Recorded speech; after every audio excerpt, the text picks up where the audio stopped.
दोस्तों, जब market week होता है मतलब इंडेक्स अपने ऑल टाइम हाई से नीचे ट्रेड कर रहा होता है, उस समय अगर कोई स्टॉक ऑल टाइम हाई पर ट्रेड कर रहा है या फ्रेश ऑल टाइम हाई का ब्रेकआउट दे रहा है, तो समझ जाओ कि उस स्टॉक में कुछ अलग हो रहा है।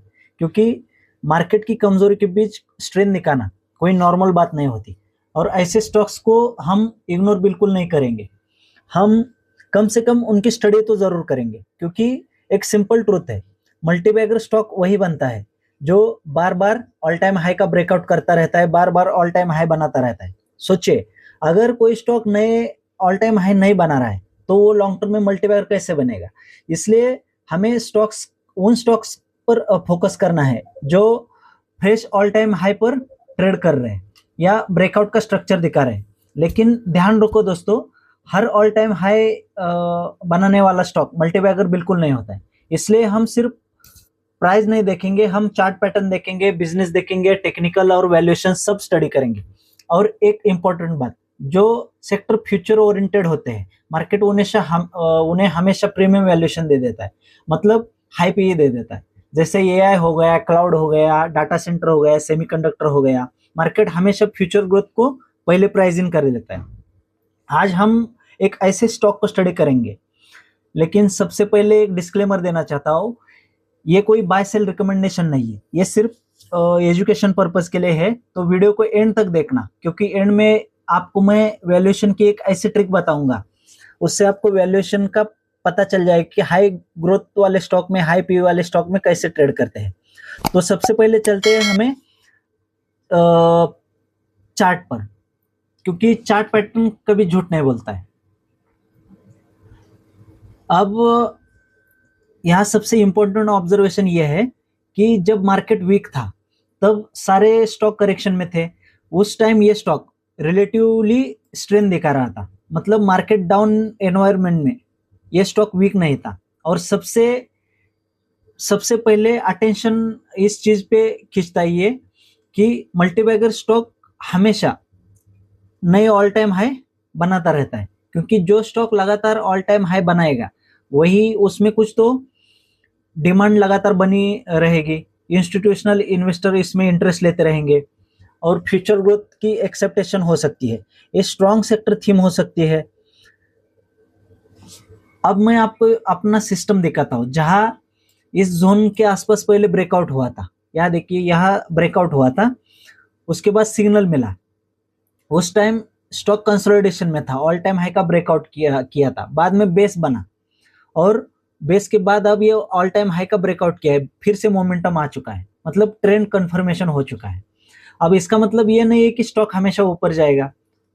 हर स्ट्रॉन्ग स्टॉक को बीच में करेक्शन और कंसोलिडेशन के फेज में गुजरना पड़ता है, लेकिन स्ट्रक्चर समझना बहुत जरूरी हो जाता है। मैं सिस्टम फॉलो करता हूँ। आखिर इस स्टॉक में ऐसा क्या है, सबसे बड़ा सवाल, कि मार्केट डाउन होने के बावजूद भी इसमें स्ट्रेंथ दिख रही है। यही से ये स्टोरी इंटरेस्टिंग होने लगती है। अब इसका हम सिंपल भाषा में बिजनेस समझेंगे। ये company AI, data centre, high performance computer की सिस्टम बनाती है, मतलब नॉर्मल कंप्यूटर का बिजनेस नहीं, ये हेवी कंप्यूटर का इंफ्रास्ट्रक्चर खड़ा करती है। जैसे एआई मॉडल चलाने के लिए होता है, क्लाउड सिस्टम के लिए होता है, लार्ज स्केल डाटा प्रोसेसिंग के लिए होता है, पावरफुल सर्वर इसके लिए चाहिए होता है। तो आजकल तो आपको पता ही है, एआई का बूम चल रहा है, हर कंपनी एआई अडॉप्ट करना चाहती है। और ऐसे ही एआई को चलाने के लिए पावरफुल इंफ्रास्ट्रक्चर कंप्यूटर की जरूरत होती है। यानी सिंपल शब्दों में आपको बताओ तो एआई इकोनॉमी में, ये एआई की बूम में ये कंपनी इंफ्रास्ट्रक्चर का प्लेयर बन रही है। और ऐसे सेक्टर में हमें मार्केट फ्यूचर ग्रोथ देखनी पड़ेगी। और ऐसे सेक्टर को मार्केट पहले ही प्राइस इन कर लेता है। अब हम कंपनी का नंबर देखेंगे। बिजनेस तो आपको सिंपल भाषा में समझ में आ चुका है, अब हम कंपनी के नंबर देखेंगे, क्योंकि इसमें स्टोरी काफी नहीं होती है। सेल्स ग्रोथ देखना पड़ेगा, प्रॉफिट ग्रोथ देखना पड़ेगा, फंडामेंटल देखना पड़ेगा। यहाँ देखिए, कंपनी का रिटर्न रेशियो भी बहुत स्ट्रांग है, आरओई, आरओसी। कंपनी के प्रमोटर ने होल्डिंग बिल्कुल प्लेज नहीं रखी है, डेप बिल्कुल नहीं है। और लेकिन कंपनी का टीटीएम पे के हिसाब से कंपनी का वैल्यूएशन अभी हाई प्राइस पे दिख रहा है। वैल्यूएशन के पार्ट में हम देखेंगे कि वैल्यूएशन इतना हाई होने के बावजूद स्टॉक प्राइस ऊपर क्यों जा रहा है। तो हम कंपनी का प्रॉफिट लॉस स्टेटमेंट देखेंगे।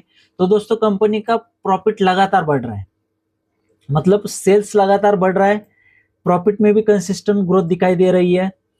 प्रॉफिट 3 करोड़ से 206 करोड़ पहुंच चुका है, मतलब कंपनी सिर्फ रेवेन्यू नहीं कमा रही है, कंपनी का प्रॉफिट भी बढ़ रहा है। और कंपनी का आरओसी तो बहुत स्ट्रांग है। और सबसे इम्पोर्टेंट ग्रोथ ट्रेंड, मतलब मल्टीपल ईयर में अभी तक कंपनी का ग्रोथ ट्रिगर अभी भी इंटैक्ट है। सेल्स का ग्रोथ, प्रॉफिट का ग्रोथ अभी भी कंपनी का इंटैक्ट है। ऐसे कंपनियों को मार्केट हमेशा प्रीमियम वैल्यूएशन दे देता है। लेकिन यहाँ सबसे बात ये आ जाती है कि कंपनी का इतना हाई वैल्यूएशन पे हमें रिस्क कोई दिखाई देता है क्या? तो रिस्क तो हर इन्वेस्टमेंट में होता है, लेकिन सही वैल्यूएशन मिलना अलग अलग बात होती है। अब आते हैं सबसे इंपॉर्टेंट पार्ट पर हमारे। अब वैल्यूएशन की साइड देखेंगे। कंपनी का वैल्यूएशन प्रीमियम पे ट्रेड कर रहा है, 100 के ऊपर कंपनी का पी है, लेकिन कंपनी का फ्यूचर का प्राइस, फ्यूचर का ग्रोथ देखेंगे तो उसको मार्केट ने प्राइसिंग कर लिया है पहले से। लेकिन यहाँ इंपॉर्टेंट कंसेप्ट ये है कि मार्केट हमेशा फ्यूचर के जो फ्यूचरिस्टिक सेक्टर होते हैं उनको पी हाई देता है, क्योंकि मार्केट हमेशा आज को नहीं देखता है, मार्केट हमेशा कल को देखता है। जैसे कल कौन से सेक्टर बढ़ेंगे, मतलब एआई हो गया, क्लाउड हो गया, सेमीकंडक्टर, ईवी जैसे सेक्टर में मार्केट हमेशा हाई पीई दे देता है, एक्सपेंसिव प्राइस टू अर्निंग दे देता है, क्योंकि उन्हें फ्यूचर ग्रोथ बड़ी दिखती है। लेकिन यहाँ सबसे बड़ा रिस्क है, अगर ग्रोथ एक्सेप्टेशन नहीं हुई मार्केट के हिसाब से तो कंपनी के प्राइस में बहुत बड़ा तेजी से करेक्शन आ सकता है। तो आप उसके लिए तैयार रह सकते हैं। इसके लिए स्मार्ट अप्रोच है कि आप जहां से इन्वेस्टमेंट का डिसीजन लेंगे वो आप आप प्रॉपर स्टॉप लॉस के साथ लीजिए, क्योंकि कंपनी में जरा सी भी फ्यूचर की ग्रोथ कम हो गई तो मार्केट इसको बहुत तेजी से पनिश करेगा, स्पीड से पनिश करेगा, और मार्केट स्टॉक की प्राइस बहुत तेजी से गिर सकती है। इसलिए सिर्फ वैल्यूएशन मत देखिए, कंपनी का फंडामेंटल क्वार्टरली रिजल्ट पे ध्यान रखिए, कंपनी के प्राइस पे ध्यान रखिए, सबसे सबसे इंपॉर्टेंट प्राइस पे ध्यान रखना है। दोस्तों ये थी मेरी नेटवेब टेक्नोलॉजीज की स्टडी। मैं कंपनी के पी के हिसाब से अभी खाली इसमें नहीं देख रहा हूँ, कंपनी के चार्ट पैटर्न के हिसाब से, मेरे सिग्नल के हिसाब से प्रॉपर स्टॉप लॉस लगा के, पोजीशन साइजिंग लगा के, हर स्टॉक में कितना भी स्टॉक अच्छा क्यों ना हो उस स्टॉक में हमेशा 3% से ज्यादा इन्वेस्टमेंट बिल्कुल नहीं करना चाहिए। और ऐसे स्मॉल कैप कंपनी जो आपके सामने आती है रडार पे, उनमें तो बिल्कुल 3% से ज्यादा बिल्कुल इन्वेस्टमेंट नहीं करना चाहिए। आपका रिस्क प्रॉपर डाइवर्सिफिकेशन होना चाहिए, मनी मैनेजमेंट होना चाहिए। तो अभी कंपनी का तो ऑल टाइम हाई का रिकॉर्ड हो चुका है, हाई वॉल्यूम के साथ हो चुका है, और लास्ट वीक में 14-15% की एक कैंडल बन चुकी है। और सिस्टम ने हमारे पहले ही सिग्नल दे दिया था, एक सिस्टम ने सिग्नल देने के बाद यहाँ डैशबोर्ड में दे सकते हैं इतना गेन मिल चुका है और स्टेटस अभी भी एक्टिव है। तो हाई पी वैल्यूएशन के ट्रैप में न फंसते हुए आपने हमेशा अपना टेक्निकल साइड का एक आपका सिस्टम तो जरूर होना चाहिए, क्योंकि आपके पास सिस्टम ही नहीं होगा तो आप कहीं भी रैंडमली बाइंग सेलिंग करते रहोगे, आप लॉन्ग टर्म में कभी भी बड़ी वेल तैयार नहीं कर सकते हैं। बड़े मल्टीबैगर आपके पास कभी तैयार नहीं होंगे, गलती से आ जाएंगे लेकिन आप उसको रख नहीं पाओगे। इसलिए आपको प्रॉपर ट्रेंड राइड करने के लिए कहाँ पे बाय करना है, कहाँ पे सेल करना है, कितना बाय करना है और कौन से सिस्टम के थ्रू बाय करना है, ये आपको अपना सिस्टम खुद बनाना पड़ेगा।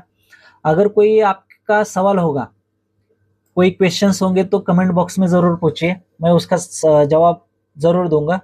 दोस्तों ये वीडियो सिर्फ एजुकेशन पर्पज के लिए था, ये कोई बाय सेल रिकमेंडेशन बिल्कुल नहीं है। बाय सेल करने से पहले अपने फाइनेंशियल एडवाइजर से बात करके अपना खुद का रिसर्च करके डिसीजन लीजिए।